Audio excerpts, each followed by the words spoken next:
Hello, hello, and welcome again to the Scope podcast. This is Jon. I'll be your host today. If we haven't met, I'm the CEO, co-founder over at ScopeStack, where we automate all things IT services, scoping, project automation, which is why when I went out to the Pax8 Beyond conference and I met Josh Moree, and I went into a session and it was all about scoping and scoping hierarchy and work breakdown structures, it was music to my ears, and we instantly fell in love. So, Josh, thanks for being on the show, man. Yeah, I appreciate you having me. As I'd mentioned earlier, anybody wants to take the opportunity to ask me about projects, I'm certainly happy to entertain. We're kindred spirits. We have the similar hairstyle. I haven't committed fully like you have yet, but almost there. Just take it. Yeah, exactly. I was actually getting my hair cut the other day, and the lady was like, "When are you just going to shave it?" And I was like, "Let's not go there yet." It's liberating, let me tell you. Is it really? I don't know, man. All right, Josh. So, senior executive coach over at Pax8, and so you're kind of give us a background of what you do at Pax8 and some of the conversations that you're having on an ongoing basis, and then we'll get into the topic that we love to talk about. Absolutely. Well, I'm part of the Academy branch of Pax8. We work with instructor-led courses, peer groups, business coaching, and I primarily work on the coaching side of things, but also instructor-led courses and peer groups. And my day-to-day is speaking to people about operational processes in various areas: service delivery, account management, most notably projects. I absolutely love what I do. We have the opportunity to help people empower themselves. We are very firm when we call ourselves coaches, not consultants, because it's not just about, let me tell you how to run your business, but let me help you grow your business for you. We're going to meet you where we are. And that's something that we say quite often. Yeah. So that's what I do in a nutshell. That's awesome, man. Again, came out to the conference, saw your session, and I just sat there and like everything you were saying, I was like, we try to say that to people all the time, or that's something we should include in marketing. He said it better than we did, So it's always great, again, just to hear about it, and I'd love to just kind of unpack some of the highlights that I remember from that session. When I presented it, and some of the things I think about are like, what is a scope? Like I did like a post, a LinkedIn post the other day, and it was like, I think I had a bad moment or whatever, but I was like, PSA, like a scope is not a quote. It's not a proposal, right? It's not so like, I think, some of that stuff can get, pulled together. And so I want to kind of unpack that one with you. Templatizing, like why should we even do it? Again, something that we're very high on. And then just the idea of like, okay, that handoff between, if we're doing a good job scoping, how does it impact the project management team in terms of like scheduling and so on and so forth. So, man, let's start with aspects of a scope. Like, what would you say is your definition of a scope, and kind of some of the highlights of things that you'd want to see in it? Yeah, absolutely. So first of all, I'll say that much of my background is PMI based. There's different modalities when it comes to project management, right? You've got Google's way of looking at project management. You have CompTIA's Project Plus. You have PMI, and you have a lot of others. Yep. So a lot of the aspects that I speak of, the concepts that I speak of, are straight from PMI, Project Management Institute. And so when we talk about scope, what is a scope? There's really different aspects of it. And if you go through PMI training, which I would encourage anyone who's interested in project management, any current project manager, if you want to go for like a PMP certification or just get extra learning, go study PMI methodology. I have a funny story. I started hearing about PMI when I was a network engineer, and I was like, I don't know if this is the thing I want to do all the time, but I think project management sounds really interesting to me. And so I was telling my parents or whatever, and my mom was like, who knows me well, she was like, are you sure you want to be? Because she knew I don't have the attention to detail potentially, and it takes a certain personality skill set and that attention to detail, and for those things to work well. So I think about that all the time. Like, I could never do what you do. But it's important, I think, from someone from a pre-sale side, like it is important to understand the impact you're having on a project manager, because that's like they are the one that will lead to a successful project at the end of the day. Like engineers are important, but if it's not on time, it's not delivered accurately. Like there's a whole host of things that kind of come up from that. Sorry, that was a quick aside. No, absolutely. Actually, that leads into a whole other conversation, and I talked about this in one of the instructor-led courses, is what are some of the good aspects of a project manager? Yeah. Right? And we could go a whole other course on that. But like one of the things is, can you communicate? And if you're a poor communicator, maybe project management isn't, good for you. But, and how we got into those roles, a whole other conversation. So when it comes to scope, it's an interesting term. There's a term that's used quite often called scope of work. But if you go through PMI, there is no scope of work. That's not actually a term in PMI. And so when we talk about the aspects of a scope, think, what works for your organization that you need to pull out and use. So at the very top level, we have what's called our project charter. Now, you talking about being in pre-sales. I'm sure you were great, I hope, of passing the right amount of information along to the technical team. But sometimes we hear stories where I will not answer that question. Plead the fifth on that one. Exactly. But sometimes we hear stories, and I've been there as well because I was a project engineer at one point in time, where we get something from the sales team that says, actually, it's a great example that came up a couple of months ago.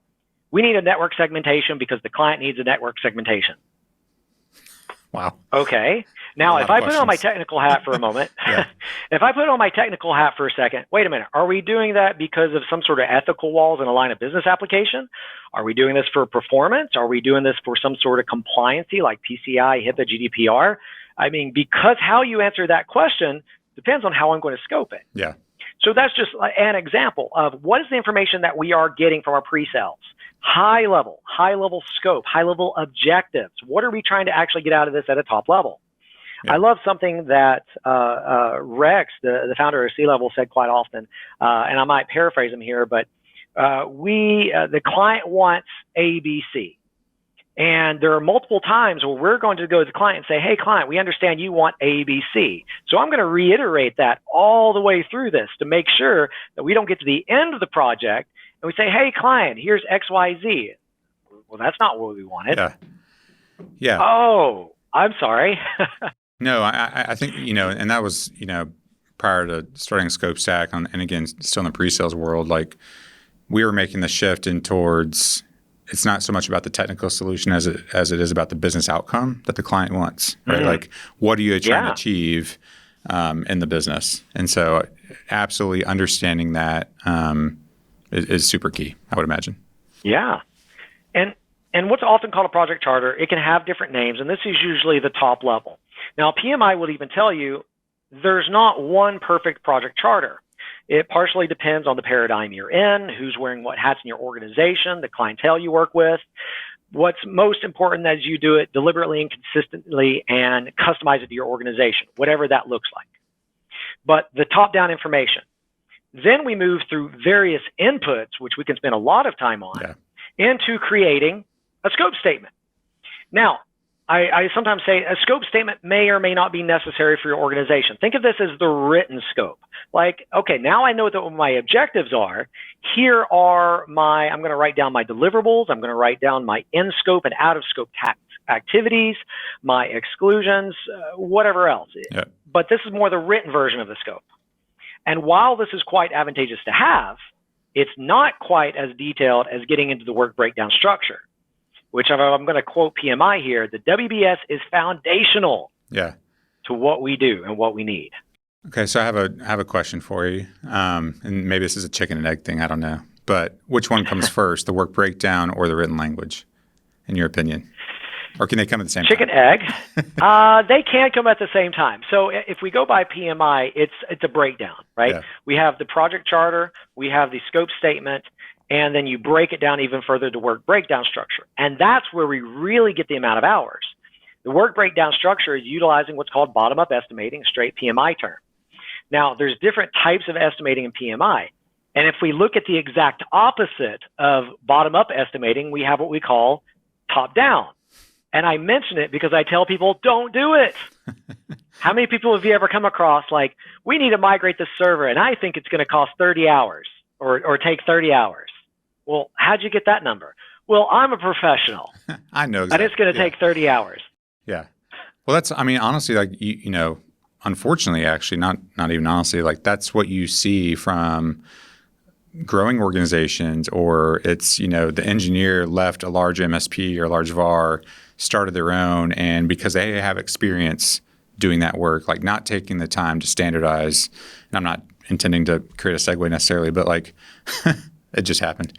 But like they're not taking the time to put that pen to paper and say, hey, here are the standardized steps, right? And so like as you start to bring people onto the business, you know what, you know, there's consistency involved. Absolutely. So, yeah. The top-down estimating that many do, it's quick and it's easy. I need a scope right now. All right, I think it's going to cost 30 hours because I've done this before and I'm a professional. Go.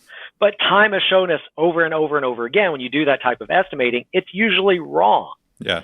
And the other problem with this, and again, we can have lots of segues here, that if we're not doing if we don't have a quality assurance process in place, and we get to the end of the project and we're not validating our scope, you could have went over by 20, 30 hours, but you may not really realize it. And then what do you do next time? You take the same scope and you use it again and again and again. Yeah.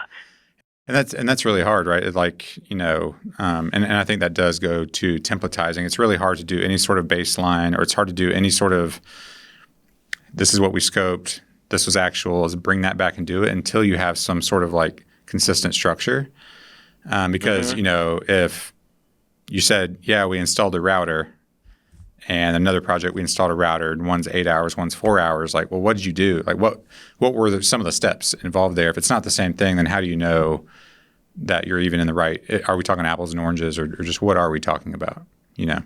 Yeah. So there's one other component to it that I talk about, and definitely I want to get back to templatizing.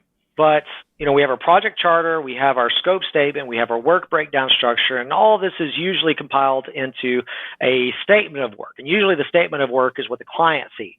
And I also often tell people, we don't want to show the client our secret sauce. I generally don't recommend showing the client your work breakdown structure.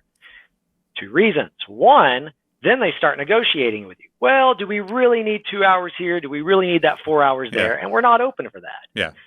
Right? Go ahead. We're providing value at the end of the day, like value and an outcome.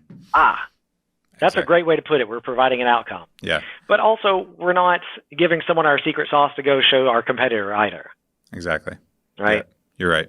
So, project charter, scope statement, work breakdown structure, take the information provided into a statement of work, and that is usually what's provided to the client, which usually takes aspects of, hey, here's my ABC from the project charter. Here's my scope statement with my high-level objectives. Mm-hmm. Here's my work breakdown structure of my milestones and the amount to the finish, all in a nice little statement of work. Yeah. Do you, what's kind of your guidance around proposals versus statements of work? Like, do you think they're intended for the same purpose? Do we confuse them too often?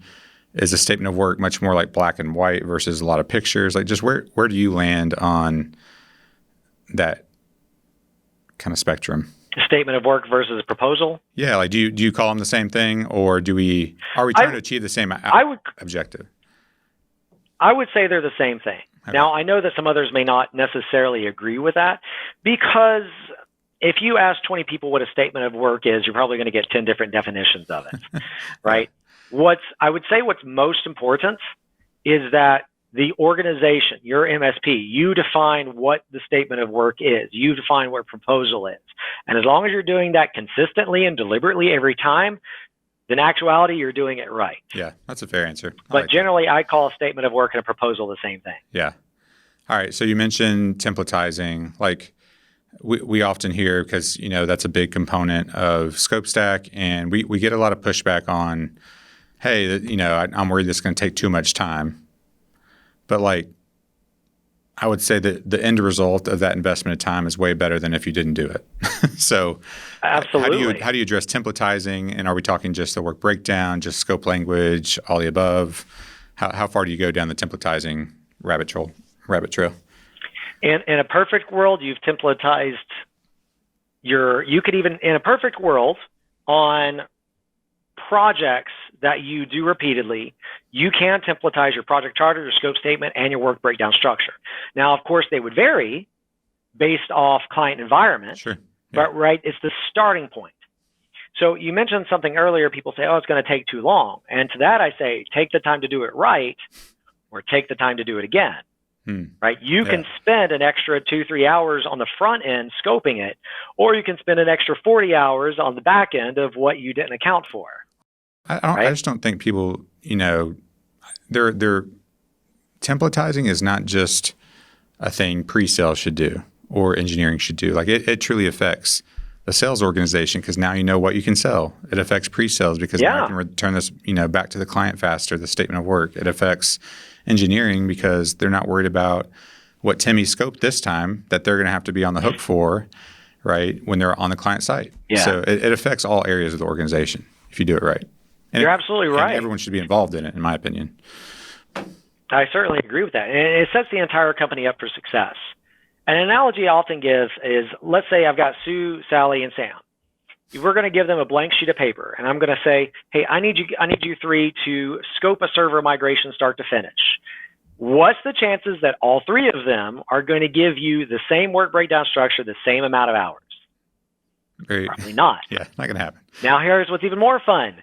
Ask them to do the same thing in 6 months. Mm-hmm. Are they going to do the same thing they did 6 months ago? Yeah. No, they're not, especially if they don't have good processes in place for, say, like quality assurance. Yeah. So when we templatize, we're not just relying on memory for one. Hey, what was that thing that happened 6 months ago that I'm supposed to remember in this new scope? Right. We have a company standard. We don't just have Steve, Sally, or Sue's standard or the way they think it should be done. We have our organization standard. We set ourselves up for a system of quality assurance. So if I have something that's templatized after every project, I can see what I did well and what I need to do better, update my templates, and you can do it better every single time. Yeah. I had someone explain it to me as like presenting like the client, our voice as an IT services organization, right? Not Timmy's voice or Susie's voice. It's the organization's voice. And so, I mean, you think about like the impact of that too, as you're growing that team, is like, as a business owner and a leader, like we're presenting our voice to our clients regardless of who's doing it. So I think it's a huge benefit. Sorry, you were saying something. I like that. I love how you say that, our voice. I'm going to write that down for later. Presenting our voice as opposed to Timmy's voice. And actually, now that you mentioned it, it makes me think of other things. What if Timmy decides to leave the organization and all of that knowledge goes with him? Exactly. Well, at least you have something that's templatized for the organization now. Yep. Right? It's another interesting thing. When we talk about templatizing, I get kickback on things. 2 reasons. One, you mentioned earlier, sometimes people say, oh, this is going to take too long. Well, take the time to do it right or take the time to do it again. Your projects will continue to go over. You will continue to go under in gross margin if you are not templatizing, because you're spending all the time at the end of the project cleaning up what you did not account for, right? Yeah. But another side of this is when we're not templatizing, when we're not setting ourselves up with, another part of this with templatizing and quality assurance as a whole, and I don't want to get too deep into quality assurance, you have to be okay with saying your stuff stinks. Yeah. No, right? Yeah. You have to get to the end of the project and you have to say, this is where we failed, this is where we failed, this is where we failed. How do we do it better next time? And that's typically an internal conversation. And you're not saying like, hey, we have to go tell the client where we failed or whatever. But you're saying we have to have internal perspective on where we can be better as an organization, where do we lose money, where do we put ourselves at risk by just scoping the project wrong, the first time, right? Like you're right. I mean, I think that's a great point, and that requires a certain level of humility and desire to be better. I love how you put that. Absolutely. You have to have some introspection. You have to be able to say, yes, my stuff sometimes sinks, and I'm going to do it better the next time. Mm-hmm. I'd say there are a lot of organizations that do have that perspective, I will say. I mean, again, those are the ones we're talking to, so I would hope so. But yeah. Those are good ones, sir. Well, I see a lot of organizations that don't do any sort of quality assurance and don't templatize, and they just assume everything is great and keep going until you really look at the numbers and you realize you're not doing as great as you think you are. And why? Yeah. I was having a similar conversation with somebody about that actually earlier today, but yes. I'm sure that was fun. All right. So what is the impact? Like if we're, we have a consistent structure in our scoping document, we're able to have these kind of templatized services. What is that impact on the project management team, and how does that affect kind of those downstream teams that you're working with all the time? Well, how does it impact the project team? Does it impact for the scheduling? engineers, Does it impact, yeah. Well, for the engineers, part of it is, I believe if they are part of the process, part of helping develop the templates, being a part of the process, part of the scheduling, you get much better buy-in to the project. If you have a salesperson over here, and I'm not picking on salespeople, but if you have a salesperson who says, here's your project that's been scoped for you, well, you don't always have the buy-in and the back of the engineers who are doing the work. Yep. And that goes into soft skills. If we would like to think that we're binary enough to say, yes, here's the work, I do it. But we're human, we're not quite as black and white. And if people are a part of the process, they tend to buy into it more. And really, quite honestly, tend to have a higher level of subjective happiness being part of the work that they are deploying. I know I certainly was when I was an engineer. Well, yeah, because you can trust that information. Hey, we created, again, our voice, an organization standard. I was a part of creating that standard so that whether it's me or one of my peer engineers, I know what to expect and I know what the expectations are of me for this particular project. And so, yeah, I could imagine. Yeah, I've also been on the engineering side where I'm just handed a document and said, go deliver this. And it's not a great feeling. However, if I was a part of whether I was part of like just the sales conversation or I was a part of a much more kind of intentional program process around creating these standards, like I feel better about my confidence in delivering a successful outcome for the client. Mm-hmm. So 100% agree with that. That's huge. I think you hit a point there as well where you're referring to someone's just giving a piece of paper, you say, go do it, and they may feel lost. Yeah. And again, going back to the quality assurance, I always make sure that we had a survey at the end of our projects, that we talk to our engineers and did you feel like you have support of your project manager or your project team? And if you're just handed a load of tickets and say, here, get it done with no explanation, this is going to make someone feel like they're on an island. And again, going back to the soft skills that we want to develop that even PMI talks about having as a project manager, we want to make sure that we are making sure our engineers are included in the process. And who doesn't want happier engineers, right? Happy engineers, happy something else, I'm sure. Happy engineers, happy project manager. Can we say that? It doesn't rhyme, but yeah, happy client, happy everybody. Everyone's happy if the engineer's happy. That's a shirt for sure. I'm going to have to work on this. I'm going to come up with a little slogan for that later. I'm telling you should. All right. So you had mentioned like scheduling, schedule baseline. Maybe walk me through, we're kind of wrapping this up. Walk me through your, some of the highlights of what you brought to bear in that session around scheduling and baselines and things like that. Yeah. I would say out of all of the aspects of project management, scheduling is the number one aspect that I get a lot of kickback on or that I find a lot of project managers are averse to. And I used to be as well. My background being a project engineer, I would have a boss, they'd give me a project and I would just go get it done. I had a deadline, but I didn't really have like a certain schedule to stay within. In retrospect, I can remember when my boss, and I'm talking about like 2004, 2005, was like, hey, we need to put in time. Hey, when's this all going to be delivered? And I used to say, hey, I got it. Don't worry about it. And I really had no idea about gross margin, client profitability. I had no recollection of that. I thought, he gives me a project, I get it done. Why is he on to me about hours? It doesn't matter. And but it wasn't really until I got to management where I started to understand all of this actually does matter for the profitability and success of the company. And so when we talk about scheduling, sometimes people also get the impression that we're trying to micromanage the engineer's time, and anything but that. In fact, I want the engineer to be a part of the schedule. Help me co-create the schedule. Yeah. And so when we create a schedule, we're essentially creating bumpers. If I know what the project's budget is, especially if I know every ticket on there what the budget is supposed to be, I can schedule this project out from A to Z, and I control that schedule. If I can control the schedule, I can control the budget. If I control the budget, I can control the costs. Are you familiar with the term Parkinson's law? Yeah. Couldn't tell you what it means, but I've heard of it. So I'll give you the deduced version of it. Work fills to the time allotted. Yes. Okay. So if you tell Jimmy, hey, you've got until the end of the month to do this task, how long do you think it's going to take Jimmy? End of the month. All the way. To the end of the month. Yeah. If I tell Jimmy, you've got 2 hours within reason to do this task on Thursday, how long is it going to take Jimmy? 30 minutes.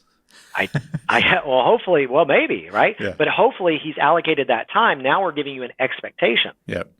So when we talk about scheduling, it's nothing about micromanaging, nothing about trying to control engineers' time, but we're trying to manage the budget. When we have engineers who are part of that schedule, building that schedule out, project managers' responsibility is to help hold people accountable to that and get any blockers out of the way so they can do it. But again, this is one of the biggest things I get kickback on. People will say, oh, well, the schedule's going to change, or what if equipment's late, or I actually go through a list of reasons in my Beyond presentation and elsewhere. I go through a list of reasons why we don't want to create a schedule. Yeah. And then I ultimately say, these are not necessarily invalid reasons, but I will call them excuses. There are many more reasons why we do want to create the schedule. And the most important one really is controlling the cost. But I'll just give you one more for time's sake. Imagine that you bought a project from me and I said, hey, thanks for buying this project. Appreciate you spending $30,000 on this. I'm going to start sometime in the next few months and we'll finish it sometime next year. Yeah. Does that provide value to you? No. That's a rough foot to start out on for sure. But if I can tell you, appreciate the project that you bought from us. We're scheduled to start this in the middle of September 15th. We're currently scheduled to end this by September 30th, contingent upon hardware delivery, any issues that we see. Yeah. Now, I did not promise you anything, but did I provide you value at least by giving you an idea of a schedule? Oh, yeah, 100%. Absolutely. I would say so as well. And you can't, and again, this all kind of like it's a waterfall, right? Like without that work breakdown, you're going to have a very hard time scheduling. And, without that statement of work, right? And then getting into that work breakdown, it's going to, again, it all flows downhill at the end of the day. And like there are data elements that are needed, right, in each of those stages. So, yeah, man, like literally these are like all the notes that I had from your session. I think I have like pictures and stuff too. But like it was just all such good information. And this is only like just scratching the surface, of the kind of the whole area. But again, I think we hit some of the highlights that I remember and that I wrote down. So like what as you're talking through this stuff and you're starting to engage with an MSP for the first time or just around this topic, like what are some bits of like just practical advice? Like where do you tell them to start? Like what are one or two things that you can offer again to that hypothetical MSP, but then also to anyone listening on the podcast? So first off, we have to keep in mind it's progress, not perfection. You'll never have it right the first time you're trying to develop this, and that's okay. Yep. But you have to start somewhere, as you said. So start by engaging your team. Start by getting thoughts down on paper. It may not be perfect, but also create accountability around it. Because this is another thing I often hear when we talk to people about creating some sort of templates. I may speak to somebody now. I say, great, we're going to create a template for, a 365 exchange, exchange migration. Great. 6 months later, oh yeah, we gave that to Timmy, but we really haven't finished it yet. Yeah. So you can assign it to someone, but unless you, again, as a project manager or just any sort of manager, provide accountability around that and expectations, it just becomes a good idea that sits on somebody's plate indefinitely. Right. Now, of course, there's a lot of great resources out there, including, of course, ScopeStack, that you have templates already made. people have no reason not to create and or use and or find templates. There are plenty of resources out there. Yeah. Start somewhere, because once you get it rolling, you can replicate success once you start finding where you're doing well and where you need to improve. Yeah, no, I love that. I mean, we say it all the time. We say just start scoping, but like you can literally just start, like write it down, right? Follow some sort of structure, something, right? Yeah. But like no more of this back of napkin. Hey, I know we keep picking on Timmy, but Timmy just scoped this project, go deliver it. Like that, at the end of the day, is not going to lead to a profitable business, I wouldn't imagine. So, right. And one other piece to that, and we've mentioned this a few times, you have to be okay with taking the time to do it right. Because take the time to do it right, or take the time to do it again and constantly fail. Mm-hmm. I love that. Yeah. That would be my line that I take away from you on this one, among the others that I already took from your session. But well, Josh, man, I think we could probably have 10 more episodes on this, and maybe we will. But for now, if anyone wants to like just catch up with you, get deeper on this, learn more about what you're doing over at Pax8, like what's the best way for them to reach out? Well, you can always go to pax8.com. You can connect with our academy team. I love coaching people through project management. I coach on various aspects of our operationals guide, but project management's my bread and butter. It's my passion area, and I love talking to people about it. But come find me through Pax8 Academy, or just find me on LinkedIn. I'd be happy to have a conversation with you, point in some right directions for Academy, and yeah, take it from there. Awesome, man. Well, hey, again, I really appreciate you getting on here. I know you got a lot going on, a lot of MSPs you're working with right now, but at the end of the day, again, like this is something that spoke to like essentially the core of what we do as a business here at ScopeStack. And so really appreciate you hopping on. Well, I appreciate you having me. Thank you. Yeah. And for those of you that, Josh mentioned it earlier, but if you don't know anything about ScopeStack, go to scopestack.io. But you can also sign up for a free account, right? Kick the tires on that, try to experience some of the value there. And again, at least glean some sort of insights around how we think about services and scoping projects and work breakdown and so on and so forth. So, and again, if you're interested in finding more out about these podcasts, you can go to scopestack.io/podcast. There are a ton of great resources there, some other great thought leaders as well. So again, Josh, thanks for joining us today, man, and we'll see everyone out there.